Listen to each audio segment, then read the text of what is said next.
Let's now try to look at cyclic systems and see how does chirality manifest itself in cyclic and in general in conformationally mobile systems.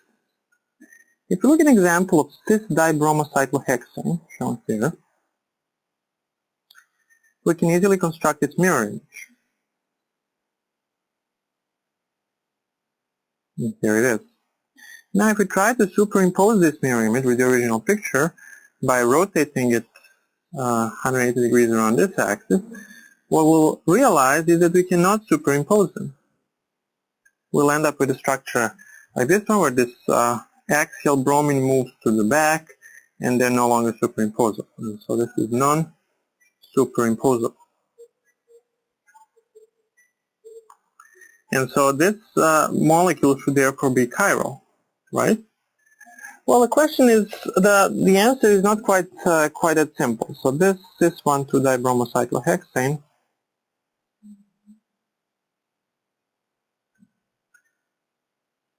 is a chair conformation of a cyclohexane, and as such, it equilibrates constantly with the other chair conformation of the cyclohexane through the ring flipping process.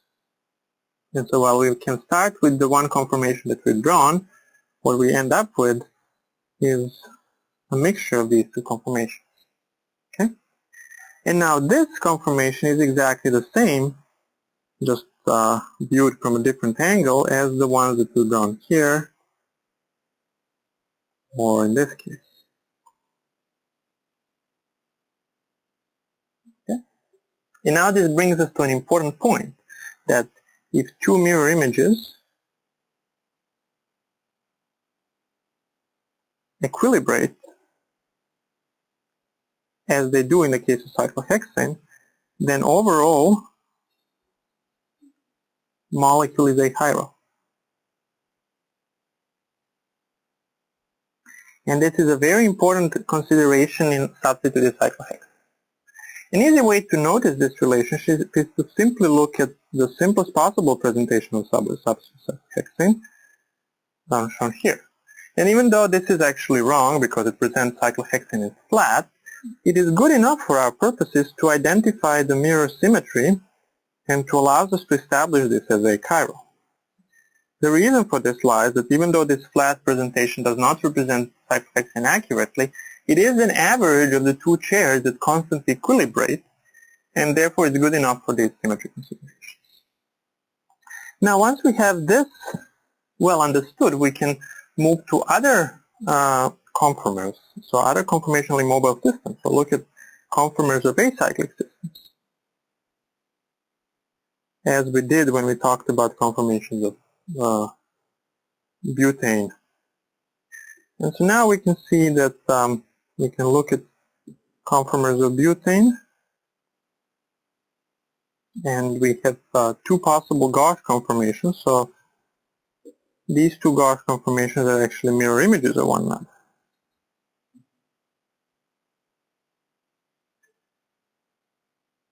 This is one gauche, and now I'll finish drawing the other gauche. This is gauche as well. And now if we try to superimpose them and flip this one around, what we'll get will be hydrogen in the front, CH3 group in the back, and then here.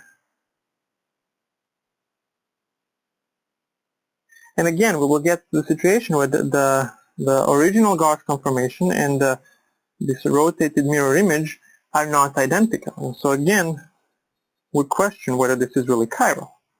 But what we do realize is that the gauche conformations, as do all other conformations of butane, equilibrate, and therefore since we cannot isolate an individual one, we have to look at the average structure.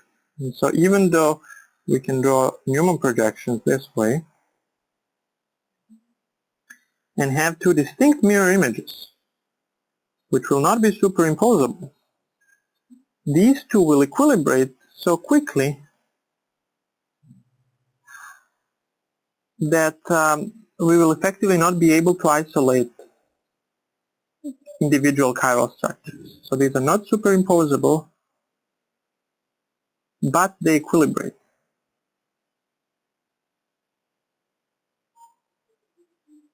very quickly. So overall, achiral butane is what we observe.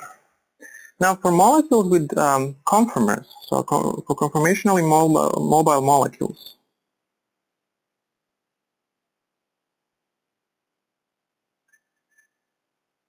chirality is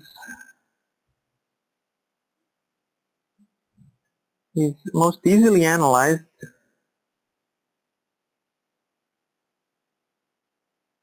in their most symmetric conformation.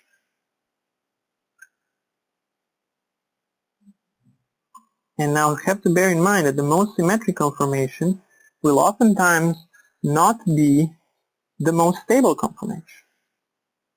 And so here we have the flat cyclohexane, and we see, even though this is not very stable, we see that this has a mirror plane and it's achiral.